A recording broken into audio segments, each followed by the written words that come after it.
మీకు నాకు ఈ కార్నర్లో బుద్ధ విగ్రహంని నేను పెట్టుకున్నాను. ఎంత ప్రశాంతంగా ఉన్నాడు చూడండి బుద్ధుడు కదా. సో ఇది ఒక చిన్న మినీ గార్డెన్ లాగా చిన్న ఏరియాని నేను కార్నర్ని ఇలా చేసుకున్నాను. ఈ డోర్ ఎక్కువగా తీయమన్నమాట. సో ఇక్కడ చిన్నగా జస్ట్ ఒక 5-6 ప్లాంట్స్ నాకు ఇలా ఇష్టం.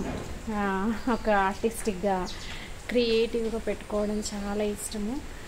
సో ఈ కార్నర్ని ఇది పాడైపోయిన కుండ, ఇది పాడైపోయిన కుండ, సో మనం ఇది పగిలిపోయిన కూజ, వీటన్నిటిని మనం రీయూజ్ చేసుకుంటాం అన్నమాట. సో గార్డెన్కి ఒక కొత్త లుక్ తీసుకురావాలి అనేది ఒక చిన్న ప్రయత్నం.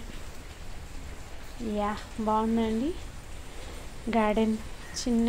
చిన్న కార్నర్ మినీ గార్డెన్ అన్నమాట ఇది, ఈ ఏరియా అంతా కూడా. ఓకే.